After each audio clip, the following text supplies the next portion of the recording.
Hi everybody, Mark here with Couch to Camino 2026. We are 233 days away from leaving for the Camino, and this week we're going to talk about long-range planning and the conversations you really need to think about having now to get ready for your Camino.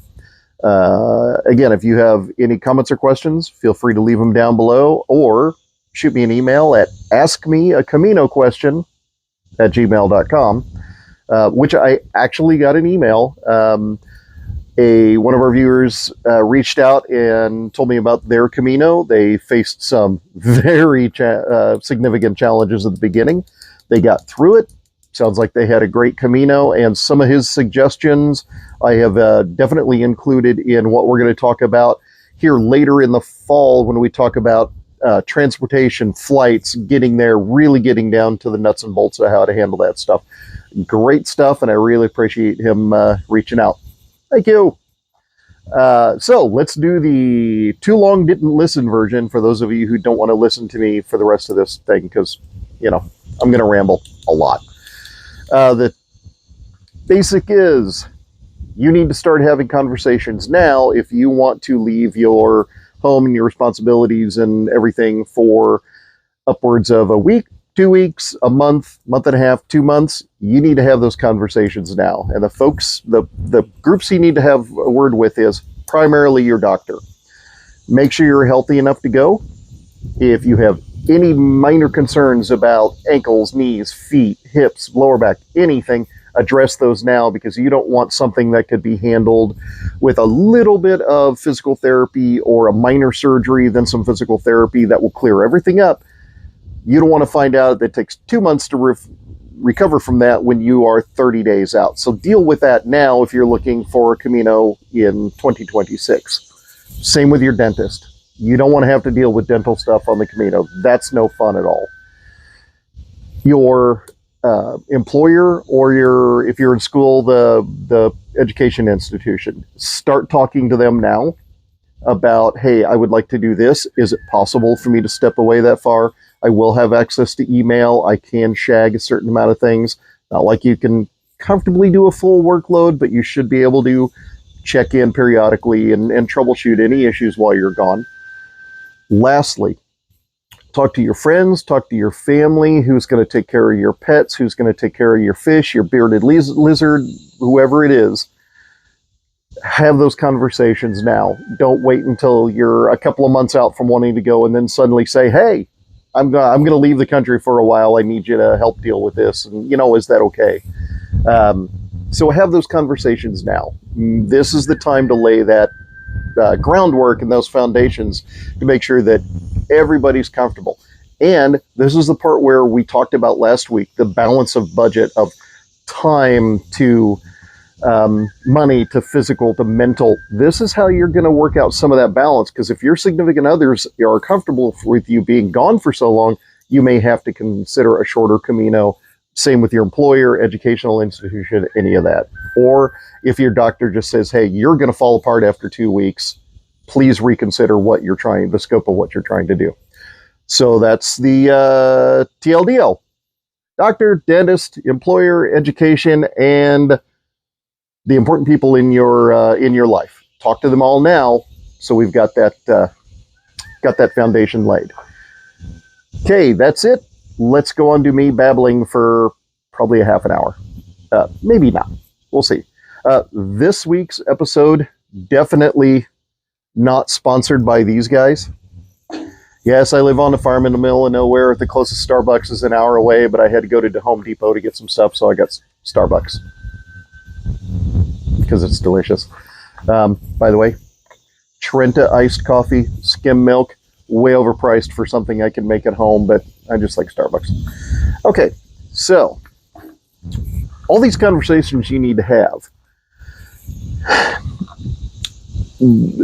Let's talk about setting expectations, how you can express to them what you're going to be doing. Because if you just say, hey, I'm going to go backpacking through Spain for a month and a half, their eyes are going to line up because they imagine something different. So let's talk very briefly about what the Camino is and what the Camino is not, so then you can set those expectations with the people you need to talk with. First of all, the Camino is not a traditional backpacking experience. While you will have a backpack on, you will be carrying your stuff. You're not carrying a tent. You're not carrying a sleep system. You're not carrying a cook system. You're not carrying 5 to 7 days worth of food with you. You're not carrying a water filter. You're not carrying a GPS emergency beacon unless you really feel like you need to. You're just not carrying a whole lot of stuff. And the reason is, for the week to 2 weeks to month and a half to however long you're going to be gone, you're going to start every day, city to city, town to town, village to village.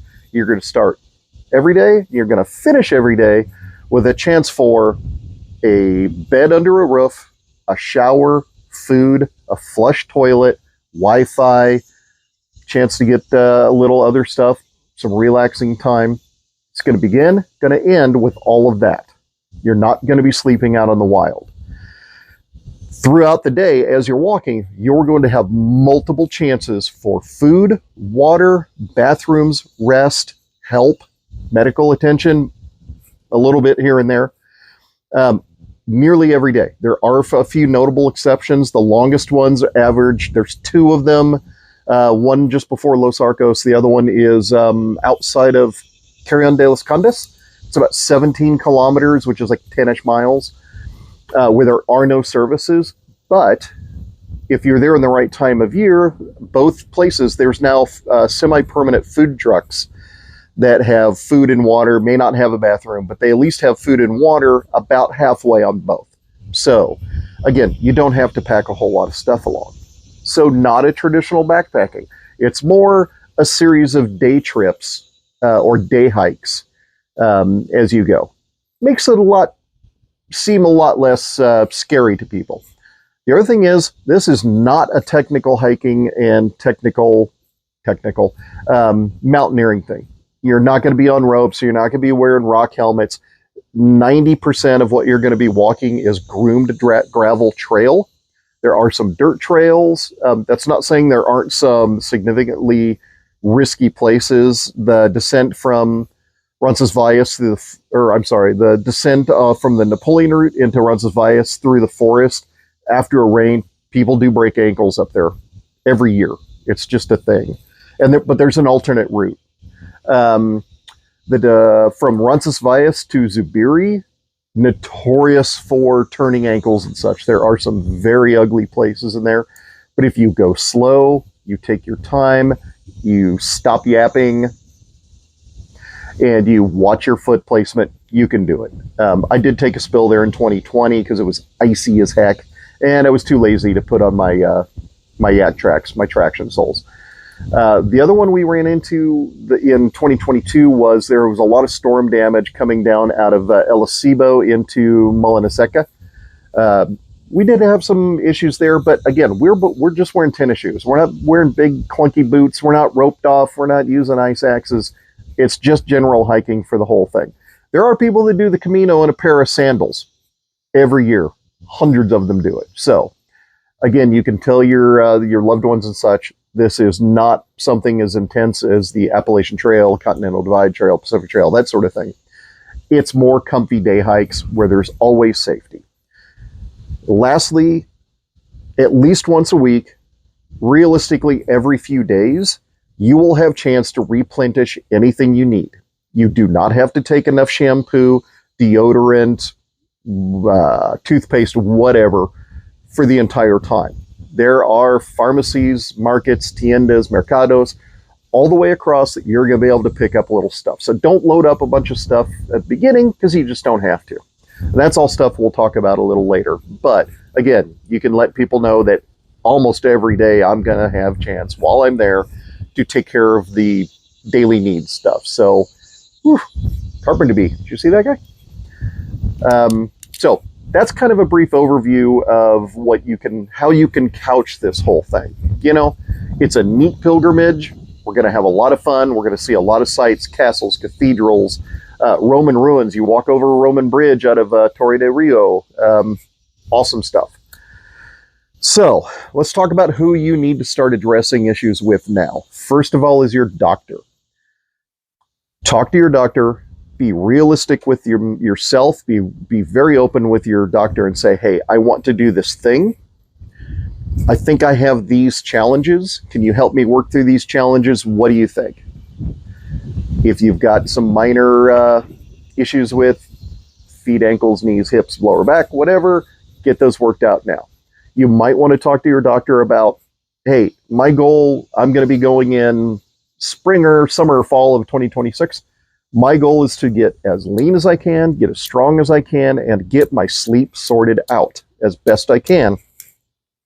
If your doctor or your community health folks can help you get those things straightened out, you're going to have a lot better Camino, and it's better to start now than wait for months and try to catch up with a bunch of stuff 30, 60 days while you're doing your training, because you don't need to lump in a bunch of extra stuff on top of your training.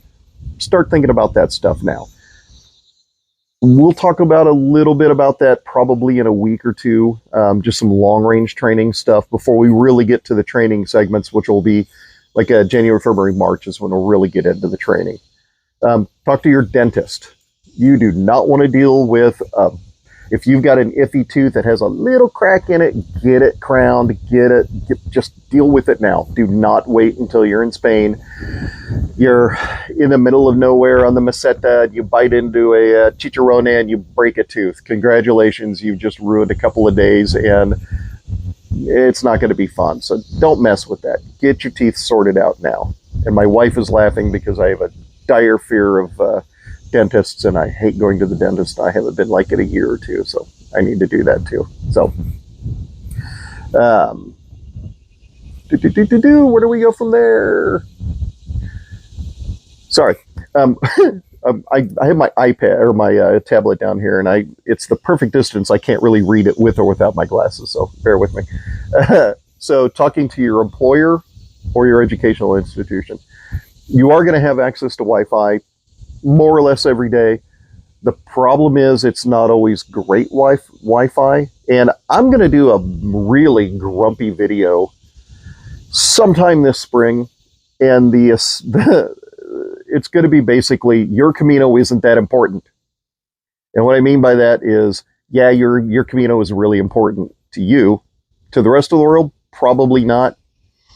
Which means when 200 pilgrims hit a big, like the big parochial albergue in Santo Domingo, you get 200 people or 100 people racked into that thing. Everybody jumps on Wi-Fi to try to download to Google Photos so they don't lose their photos off their iPhone. They're uploading to WhatsApp. They're uploading to the Facebooks. They're on the Instas. They're Snapchat. It kills the Wi-Fi. It's not that important. Set an alarm. Wait till 4 o'clock in the morning and do it when nobody else is up. But anyway, so you will have access to Wi-Fi. You can shag emails and such. If you want to take a tablet or a laptop with you, that's totally up to you. It would be I think, a giant pain in the butt to try. But if that's what it takes for you to do the Camino you want to do it. I would never say not to. But that's something you're going to have to work out with your employer, with your educational institution. How much can you work away? And that may mean something fun like, suppose you're going to be gone for like 5 weeks, 42 days, usually the Camino that I walk. How about when you get to Leon, about halfway, what if you took a down day and then another down day, 2 off days in a row? That first day, you get settled in, you rest up, you do your laundry, you get some good food in you, you get rested up, get some ice on your knees and feet. You're heading into the Glacian Mountains, time to relax a little bit. But that second day, you take some time, you bust out the phone, you bust out the tablet, laptop, whatever, and you just sink in and do some work that day. Now the days I usually start, or the cities I usually stop and have a rest day in is Pamplona, Logroño, Burgos, Leon, Ponferrada. So if you can tell your employer or your educational institution, I know I can do some deep work on these days, usually 4 or 5 days apart, whatever, that might be a way to handle it. Just let them know there are chances. It's not like you're going on the far side of the moon. Lastly, your relationships, who you need to talk to that's close to you in your life, your parents, significant others, anybody who might take care of your cats, your dogs, your whoever. That's all stuff you need to start talking about now, because you don't want to line everything else out and then find out your significant other is completely not okay with you leaving for a month, month and a half. They don't want to be away from you that long. And because of their responsibilities with work or family or whatever, they can't get away. So there's a deer walking across my pasture. So having that conversation up front really is going to prevent some arguments later. You're not going to be resentful because you've got this whole thing planned. Your doctor said it's okay. Your employer said it's okay. And then suddenly your significant other's like, I don't want to be away from you that long. That can be rough. Now, a way to handle that, the travel hack that I did in 2020 with my wife was, because she'd already put up with me for being gone multiple months and didn't really dig it that much. I think as we're reaching our 35th year of marriage, she's realizing that me being away for a while probably is better for her. But so what we ended up doing was, I said, hey, how about this? I'll fly out. I'm going to walk from Saint-Jean to Lyon, halfway point. You fly into Madrid. I can either meet you in Madrid or you can take the train up to Lyon, which she ended up doing. Met her at the train station. We spent 3 or 4 days in Lyon. We spent 3 or 4 days in Burgos. We spent 3 days in Pamplona. Since I had already been to those places, I was a pretty good tour guide. Showed her my favorite restaurants, my favorite museums.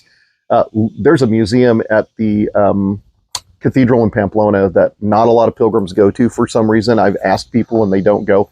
It is really cool. And just around the corner is one of the best bars. It's on a terrace. It overlooks the fortifications out into the northeast sections of Pamplona, called the Caballo Blanco. One of the best mojitos I've ever had, and their pinchos and tapas are primo. So it's worth a visit. So by inviting your significant other along, you spread up that time apart. You show them why this is special to you. You share with them. You say, hey, I'm not trying to get away from you. I want you to be part of this experience. It really goes a long way in just making it a little more fun for everybody. And it eases the emotional impact of you being gone for that long. The other version we have done in 2022, 2022, we had our significant others come with us for a week, and we visited a bunch of cities, and then they all flew home. Us guys did our Camino. In 2018, my brother-in-law walked our Camino. We then went down to Porto. The girls flew into Portugal. We hung out in Portugal for better part of a week, and then all flew home. So there's ways to kind of break it up and share with significant others, and there's no reason your folks couldn't fly in, brothers and sisters, whoever's important to you, best friends, have them fly in and meet you. Once you get the Spain bug in you, you're going to dig it and you're going to want to share it. And there's nothing wrong with, cutting up your Camino a little bit to share with the people that are important in your life. Because if the Camino bug bites you as hard as it bites a lot of people that go, you'll want your significant others to understand, why the heck is this idiot always going back to Spain and just walking around for no apparent reason? Well, they'll get the idea why. Let's see. So those are the communication points you need to do. Doctor, dentist, employer, education, and significant others. One last little thing as we're heading into the 20-minute mark. If you're thinking about a 2026, this being Couch to Camino 2026, I'm getting ready for a spring Camino. I don't know if you are. Are you? I don't know you. That deer is just messing around up there. She's running back and forth. Anyway, think hard about the season that you want to go. Winter is cold, it's wet, and it's dark, and almost everything is closed. hang on, I got a phone call coming in. I'll be right back. Sorry about that. My dad called, and got to take his calls when they come in. He had an art show yesterday. My father does it's an Italian type of woodworking called intarsia. I may add a little video clip at the end here so you can see it. It's pretty cool. Is the apartment where he lives, they did a full art show with wine and snacks and ice cream, and it was pretty neat. So let's talk about the seasons. I already touched on winter a little bit. It's going to be cold. It's going to be dark. It's going to be rainy. It's going to be snowy. I've been caught in blizzards in the Rioja in Nevada. Sideways snow caking on the side of my face. I was in absolute heaven. The albergues close, and a lot of the hotels, posadas, all of that, they close between November 1st and March-ish. The spring, it used to be like April 1st. It's starting to push into March a little bit as Spain warms up a tad. So just something to think about. Also, there are, I believe it's between November 1st and April 1st, depending on weather, they can extend that. The Napoleon route is closed, so you have to think about going the Valcarlos route. No big deal. Valcarlos route is worth walking as well. It's my favorite of the two. Spring, if you want to go in spring, say April on, the albergues are opening up. There can be a little bit of a crunch. Easter is a big deal. 2018, we left Saint-Jean on Easter Sunday, but it was fine. You will find the albergues are opening, the restaurants are opening. It does get a little easier, and it's not too crowded. You may hit snow here and there. In 2018, we hit snow on the Alto before Roncesvalles, just like that much. Although when I was there in 2020, in January, it was 65 degrees at the same place. So in Spain, just can't really predict it. Lots of people during spring. There's lots of folks to hang out with. It's a fairly pretty time. A lot of the fields are in bloom, gardens are in bloom. It's really pretty.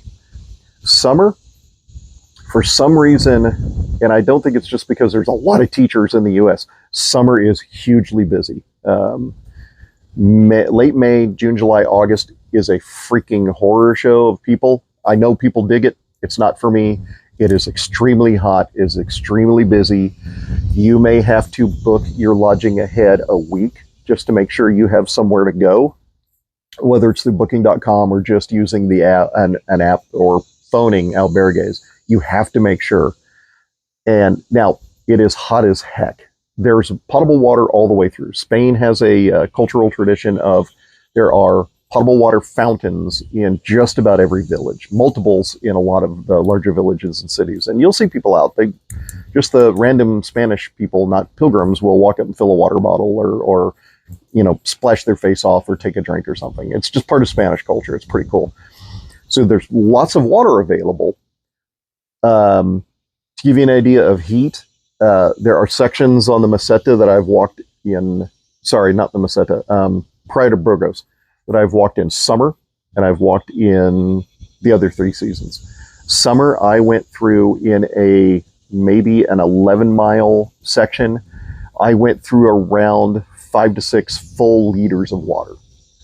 It was that hot. In the other seasons, I've used less than a liter of water. It doesn't count when I stopped for lunch somewhere. I would try to drink most of a liter, but it wasn't the crap, I'm going to run out of water. I'm going to run out of water. I'm going to run out of water. This is bad. I'm miserable. Summer can be as high as 103 or 4. It can get chilly. There's very little air conditioning available. So if high heat, massive crowds, like I can't get into an albergue, I'm going to have to walk another 10 kilometers. I can't get near it's lunchtime. I just want a Diet Coke and a little sandwich. I got to wait 40 minutes in line. It can be a little frustrating, so just keep that in mind. But if you dig the crowd scene, that's the time for you to go. You're not going to find a time where there isn't a greater number of pilgrims to commune with and get to know and really experience with. It's a really interesting time to go if you're into that. Fall, apart from the light issue, and by that I mean daylight issue, fall may be my favorite time to go. The weather, the The crowds are tamping down a little bit. The weather is really pleasant. It tends to be a little bit cool. You can get 70s during the days, maybe 80s, depending on where you're at. The breezes are nice. Things haven't started shutting down. And by fall, I mean like October, November. The only downside is every day you're there, you're losing daylight. So it is, it can get a little, I'm very prone to daylight sensitivity. When it gets dark, I get the SADS. So just something to consider. You may have to start your days a little earlier, just try to function when the sun is up, if that affects you. Other than that, being in the vineyards of the Rioja and Nevada, when the leaves are changing and they're harvesting the grapes, my friend Kelly and I saw guys just outside of Saint-Jean harvesting their white wine grapes off the vineyards. It was really cool to watch. So yeah, just think about now. Don't get locked into one time, because one season, because that may also affect, if you're in school, maybe summer is the time you can go. Maybe for your business, not a lot happens in fall. Maybe fall is a better time for you to go. So again, don't get locked into one, have those conversations, make the best decision on even the season that's going to be best to allow that flexibility to get you what you need. Lastly, if you don't speak Spanish, it really helps to speak Spanish. Now, my Spanish is terrible, and people on a regular basis in Spain ask me to stop speaking because I'm terrible.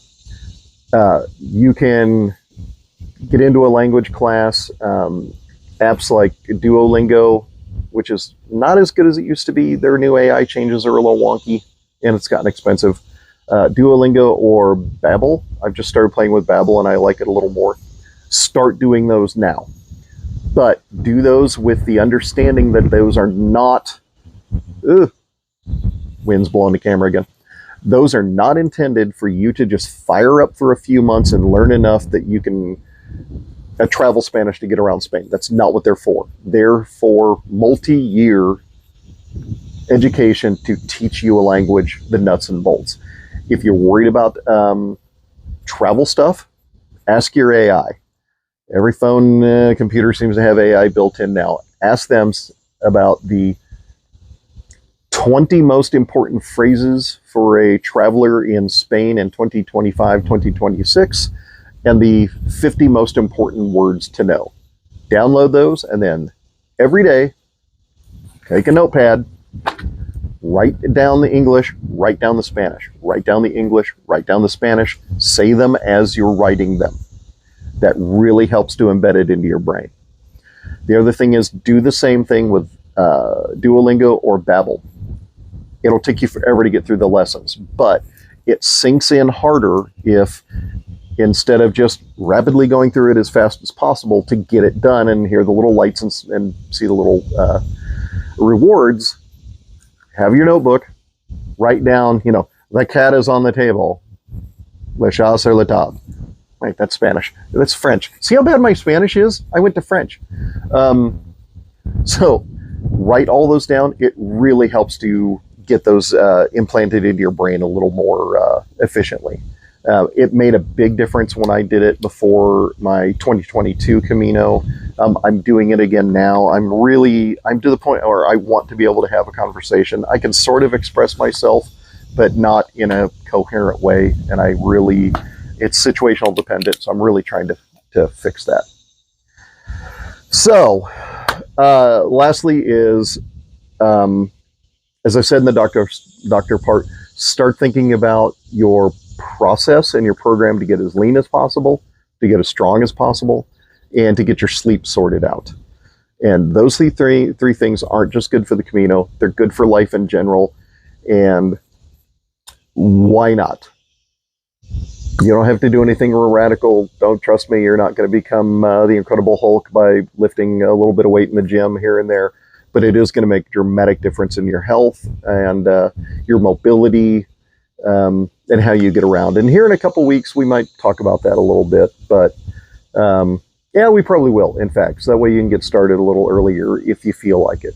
If you do need to lean down a little bit, and notice I didn't say lose weight, I mean get as lean, keep that muscle mass so you can do that work on the Camino. Get lean. It's easier on your hips, it's easier on your knees, it's easier on your ankles. All those problem areas that people get, the leaner you are, the more comfortable you're going to be. So we'll start working on that. Other than that, that's it for this week. Again, thank you for my friend who reached out to share their Camino experience. And wow, some lessons learned there. And we're going to talk about those when we get to the travel and getting there section, because some valuable stuff there. So again, if you have any questions or comments, put them down below. Shoot me an email at askmeacaminoquestion@gmail.com, and I'll get back to you. And let me know if you do email me if it's okay to mention your name. If not, I respect your privacy and I'd never do that. So until next week when we talk about stuff, see you later. Have a great week. Bye.